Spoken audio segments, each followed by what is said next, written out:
Bienvenidos a la sección número 4 de la serie La Profecía de Daniel 11. Nos corresponde entrar en el versículo 4. Versículo 4. Daniel 11, 4.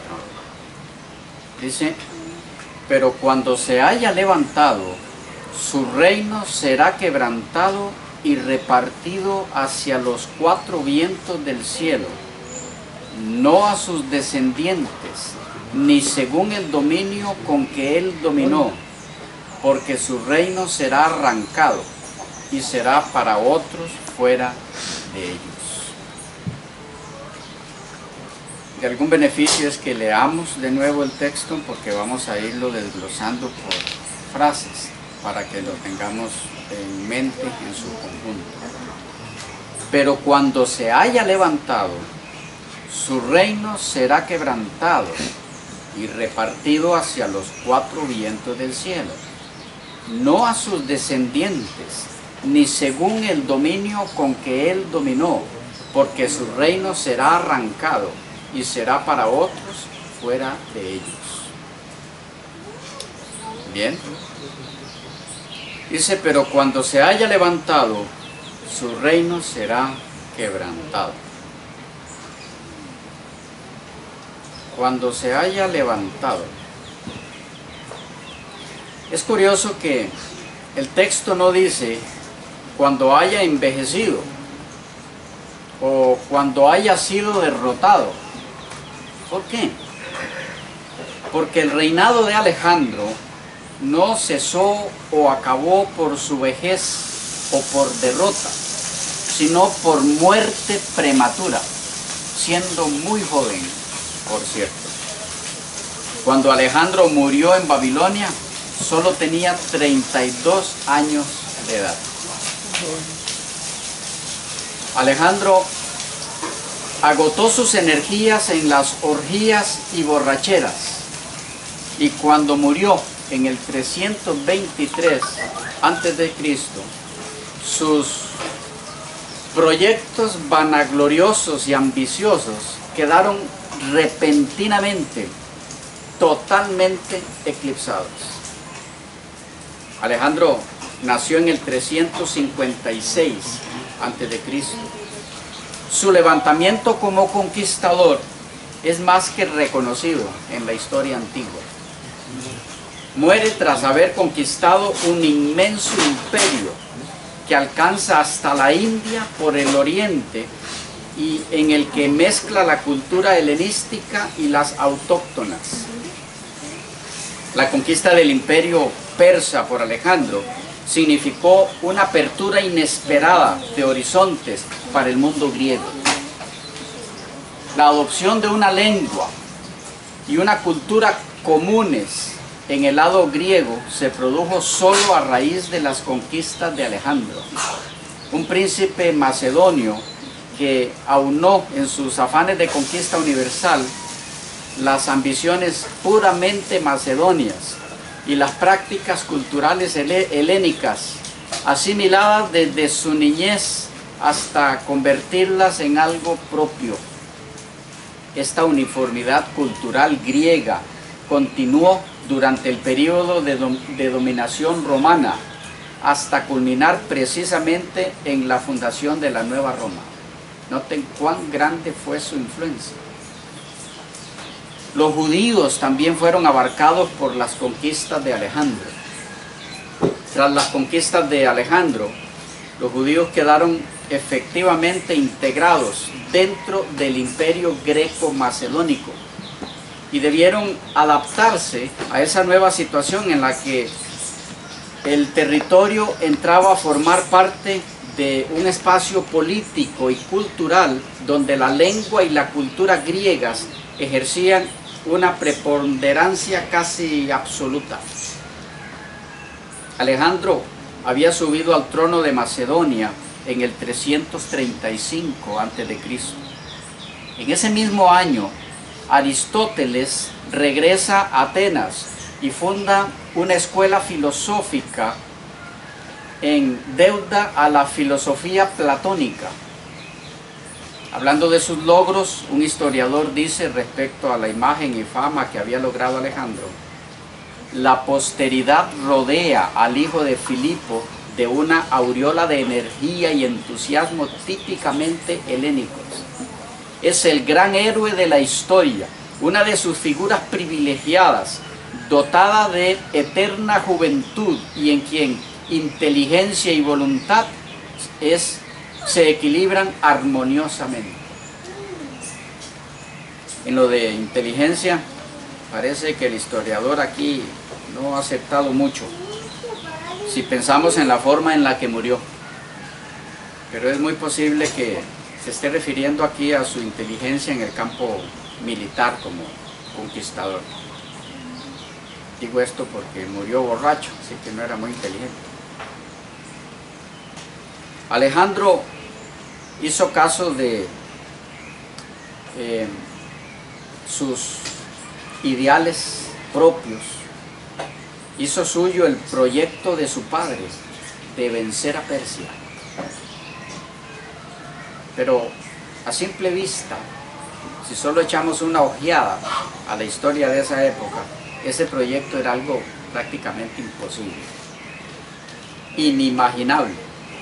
Una victoria para Alejandro en un encuentro entre ambas fuerzas era algo realmente ridículo de pensar. Sin embargo, y en cumplimiento de la profecía bíblica, en 334, Alejandro cruzaría el Helesponto para no regresar jamás. Se dirigió a Persia con un ejército de 35.000 hombres para libertar a los griegos de la dominación de Darío. Alejandro se enfrentaba con un imperio 50 veces mayor que el suyo y 20 veces más populoso, que se extendía desde el Helesponto hasta la India y desde el Mar Negro al Océano Índico. Las fuerzas griegas eran realmente insignificantes en comparación al ingente número de pueblos y los recursos inagotables de Persia. Darío se sentía seguro en su palacio en Babilonia y juzgaba que el joven invasor no tenía nada que hacer y que padecía de delirios de grandeza. Era el concepto que estaba manejando Darío de Alejandro. El colosal imperio era en realidad un gigante dormido que apenas pestañeó cuando los griegos, una partida de bandidos, como los catalogaban ellos, como les llamó Darío, pisaron suelo asiático. El mayor peligro para el conquistador era la superioridad naval persa, cuya flota podía dirigirse en cualquier momento a Grecia y fomentar allí una rebelión que obligara a Alejandro a interrumpir su campaña en Asia. Para evitarlo, el macedonio desarrolló una estrategia genial: apoderarse del litoral mediterráneo antes de penetrar en el continente. Así impedía a la flota persa establecer bases de operaciones al ocupar los puestos griegos. Imposibilitaría que estas tropas pudieran apoderarse de esa región. El combate decisivo se resolvería entonces en tierra y para ello debía previamente inmovilizar la flota persa. Esta flota permaneció inactiva desde el principio. Ni siquiera dio señales de vida cuando Alejandro pasó sus tropas a la otra orilla del Helesponto. Las vanguardias enviadas por Filipo favorecieron también la libertad de movimiento de Alejandro y nadie se le opuso en la costa asiática. Si la flota persa se hubiera apresurado, habría podido hundir la escuadra macedonia e imposibilitar el desembarco griego. Cometían ya el primer error, o esperaban en verdad con más facilidad al invasor cuando estuviera en el interior del contenido asiático, lejos de su patria? ¿Qué era lo que estaban haciendo en realidad? Bueno, este plan persa era apoyado por el general más competente del ejército persa, el griego Memnón, que aconsejaba eludir el combate hasta extenuar a los griegos, que sin duda traerían pocos víveres. El mejor medio de aniquilarlos, decía él, era combinar la retirada del ejército persa con una táctica de tierra, calcinada para que el ejército griego, al ocupar regiones devastadas, no encontrara nada para subsistir. Al mismo tiempo, la flota persa les cortaría las rutas y llevarían a la guerra en ese lugar. El plan fue rechazado por los sátrapas persas del Asia Menor, que no querían cargar con la vergüenza de una retirada. O sea, si no les resultaba eso, tenían que retirarse, aunque fuera con fines estratégicos, y no querían arriesgar pasar la vergüenza. Además, no consentían la destrucción del país, porque era una fuente de inmensas riquezas para los sátrapas persas. Resolvieron, por tanto, esperar al joven macedonio cerca del Gránico. Era un riachuelo de los montes de Ida que desemboca en el mar de Mármara. Pero Alejandro estuvo allí y tuvo una victoria muy sonada. Gracias a la asombrosa rapidez de su ataque, las pérdidas griegas fueron en realidad insignificantes y la victoria de Alejandro fue rotunda. El ejército persa fue destruido en parte y el resto huyó a la desbandada. Alejandro ya podía considerarse dueño y señor del Asia Menor occidental con esa victoria. Su campaña fue una de las más veloces que se registran en la historia antigua. Después de vencer a las tropas persas mandadas por Darío en la batalla de Gránico en el 334 a.C., rápidamente Alejandro avanzó hacia el sur y volvió a derrotar a sus enemigos en Iso en el 333. En una marcha realmente vertiginosa para esa época, capturó Tiro, Sidón, Gaza, dominó la actual Palestina, conquistó Egipto, donde fundó la ciudad de Alejandría, que debía llegar a ser uno de los focos de civilización griega más importante de lo que llamamos en nuestros días Medio Oriente, y se volvió otra vez hacia el este.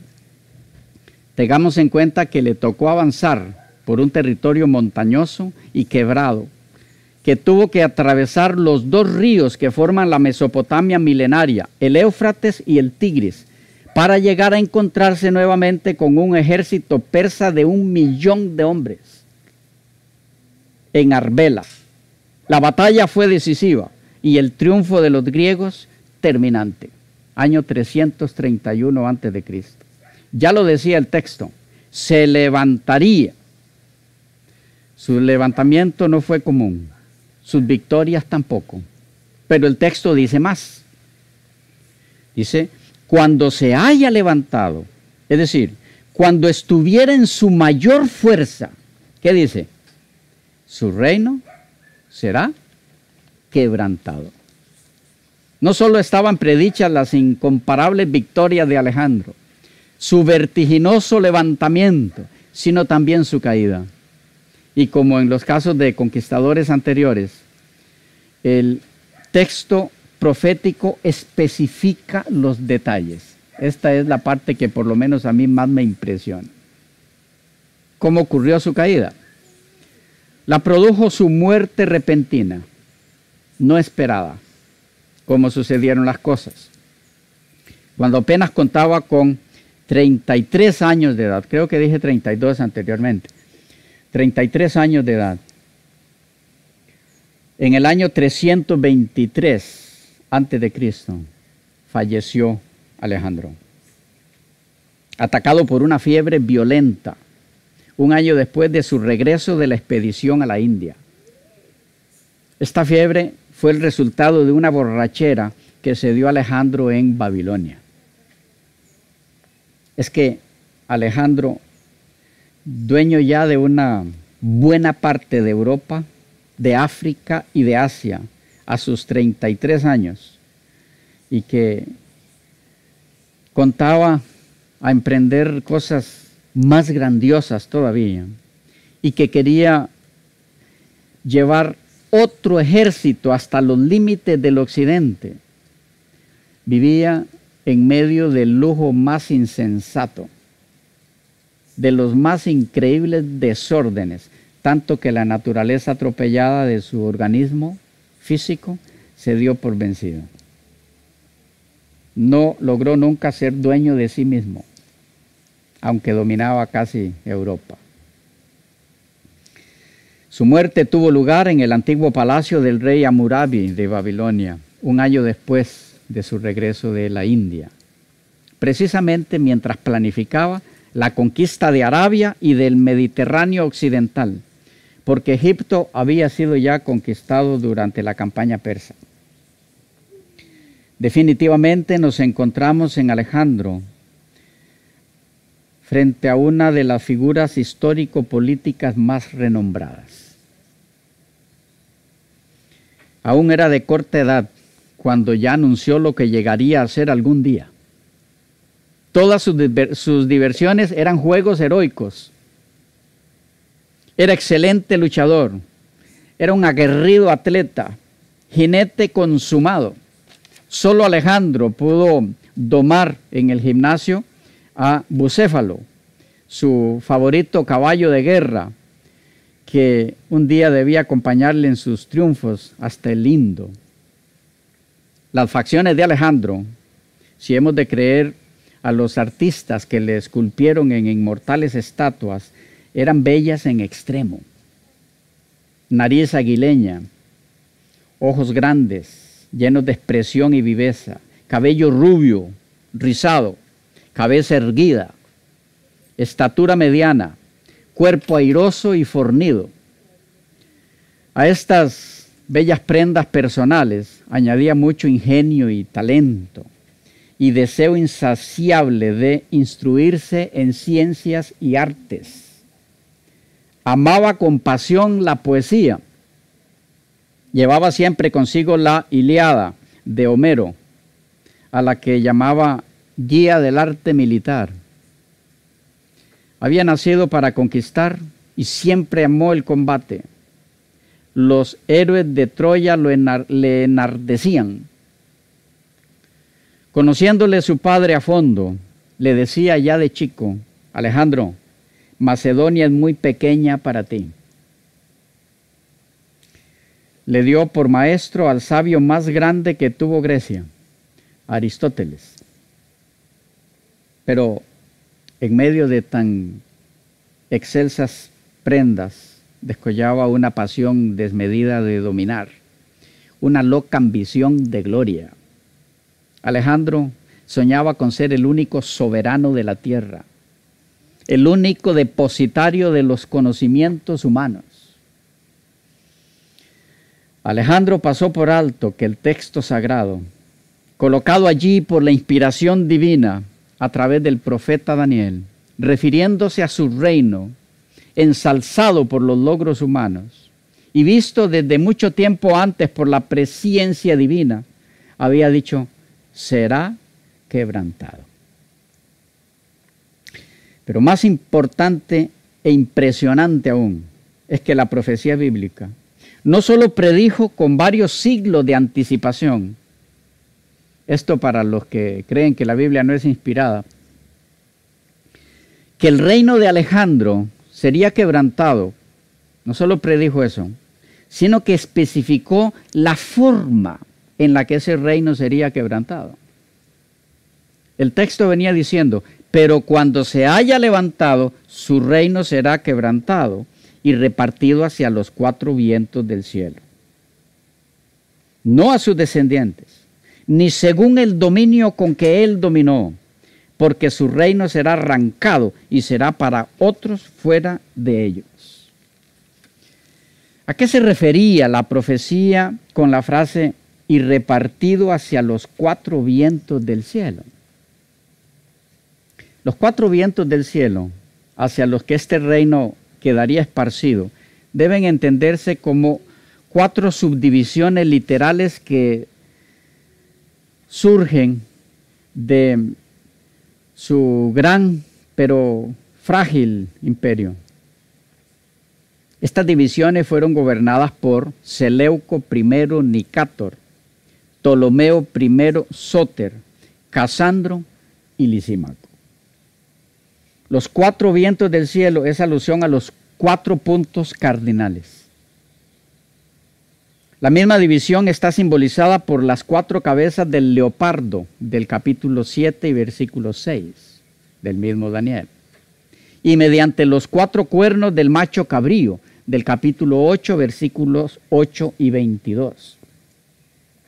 Esto se debió a que después de la muerte de Alejandro y luego de 22 años de luchas entre sus generales, el imperio se dividió como consecuencia de la batalla de Ipso en el 301, entre los generales Casandro, Lisímaco, Seleuco y Ptolomeo.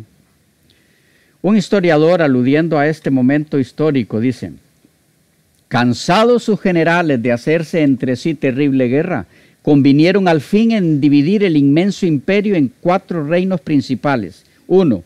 Grecia y Macedonia para Casandro. 2. Asia Menor y Tracia para Lisímaco. 3.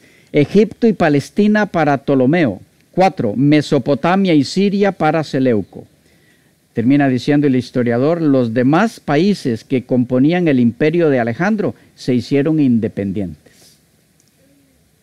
Otro expositor de este periodo histórico lo expresó así: después de la muerte de Antígono en 301 a.C., los cuatro príncipes confederados se repartieron sus dominios y con esto todo el imperio de Alejandro quedó dividido en cuatro reinos, tal y como lo decía la profecía. Quedó dividido en cuatro reinos. Ptolomeo tuvo Egipto, Libia, Arabia, Celesiria y Palestina. Casandro, Macedonia y Grecia. Lisímaco, la Tracia, Bitinia y algunas de las otras provincias que había más allá del Helesponto y el Bósforo, y Seleuco, todo el resto. Termina diciendo este otro historiador: estos cuatro fueron los cuatro cuernos del macho cabrío mencionado en las profecías del profeta Daniel, capítulo 8, que crecieron después de haberse quebrado el primer cuerno. Ese primer cuerno era Alejandro, rey de Grecia, que derribó el reino de los medos y los persas, y los otros cuatro reinos fueron esos cuatro reyes que surgieron después de él y se dividieron el imperio. Fueron también las cuatro cabezas del leopardo del capítulo 7. Ahora bien, el texto bíblico no solo dice que su reino, el de Alejandro, sería repartido hacia los cuatro vientos, sino que añade un elemento clave en el preconocimiento de Dios, aún en los detalles históricos. ¿Cuál es ese elemento? El hecho de que se diga en la profecía que a Alejandro no le sucedería en el poder algún descendiente suyo, que es lo común.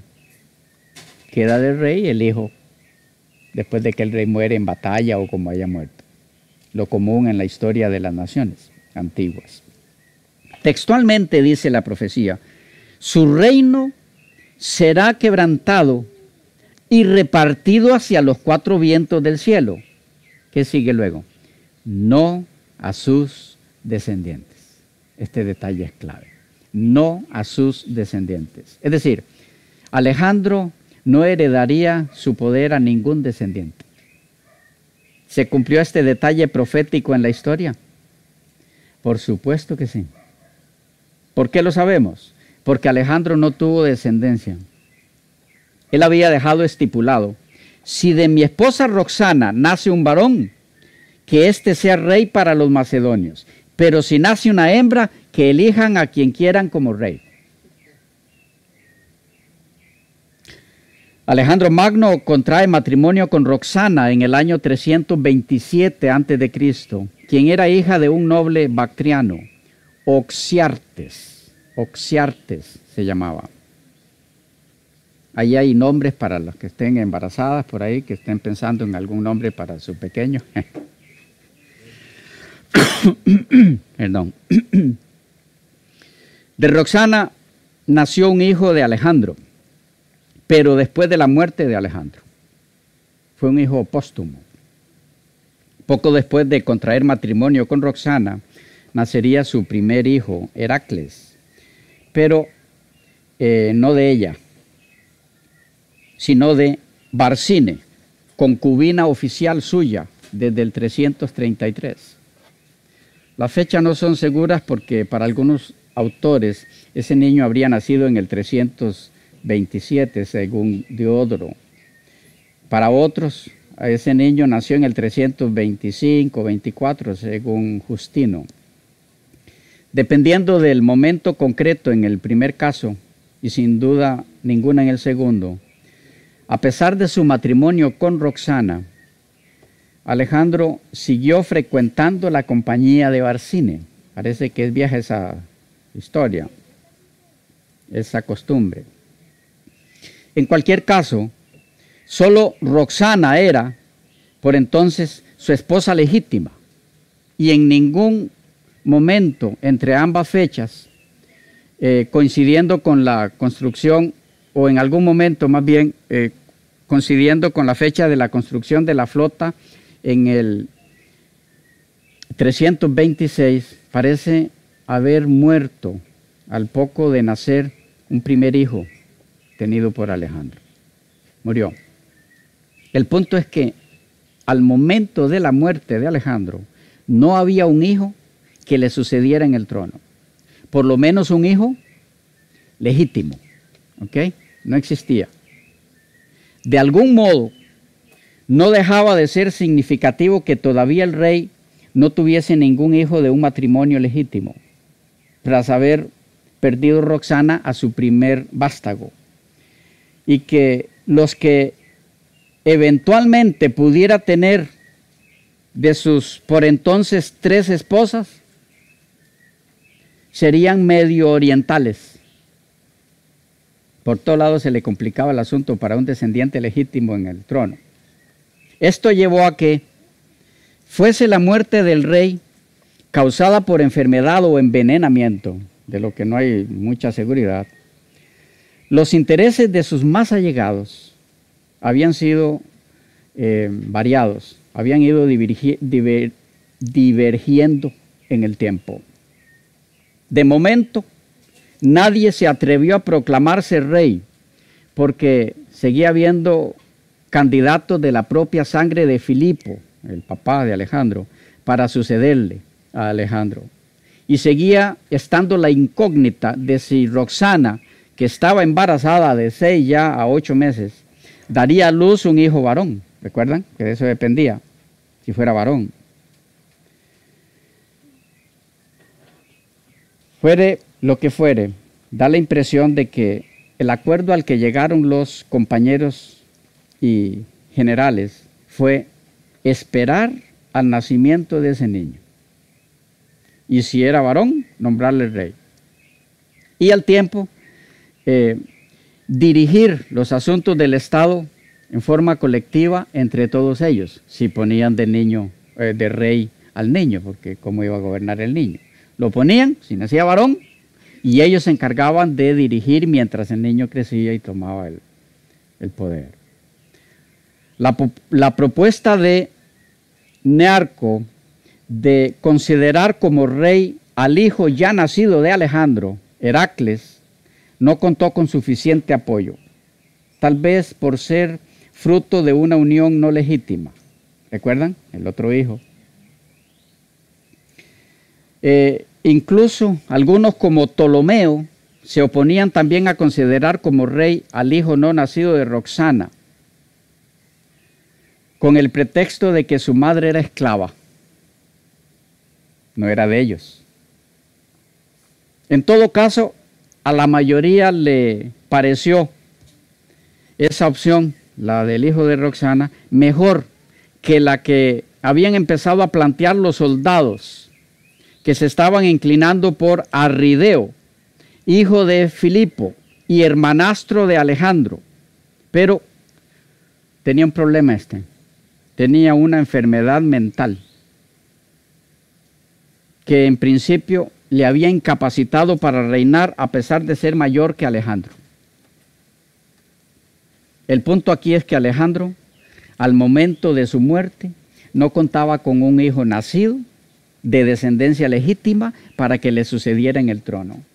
El hijo póstumo, aunque fue llamado rey, fue muerto cuando era niño en la lucha entre los generales que se disputaban el gobierno del imperio. No hubo pues descendiente de Alejandro que gobernase. Finalmente, cuando Alejandro murió, lo sobrevivieron entonces Felipe, su medio hermano retardado mental, y un hijito que realmente nació después de la muerte de Alejandro. Sus principales generales combatieron entre sí y eliminaron al hermanastro y al hijo. Y en el año 301 se dividieron el imperio en 4 porciones. Una apretada síntesis histórica de estos eventos puede leerse en Historia de los Griegos de P. Oliva y B. Bobekli. Dice, después de la muerte de Alejandro, se produjeron disputas entre sus generales, pues todos aspiraban a sucederlo en el trono. Arrideo, su medio hermano, fue declarado rey bajo el nombre de Filipo II, pero al mismo tiempo se dio el título real al niño que estaba por dar a luz Roxana, siempre que fuera varón. Por supuesto, ni uno ni otro fueron los gobernantes del imperio. Es que, volviendo a nuestro punto en estudio, ya la inspiración divina lo había profetizado, no a sus descendientes. He aquí al Dios para el que no hay sorpresas en la historia. He aquí al Dios que todo lo sabe, aún antes de que suceda. Ese es el Dios de la Biblia. Ese es el autor de la profecía en estudio en esta serie. Ningún detalle se escapa a su conocimiento.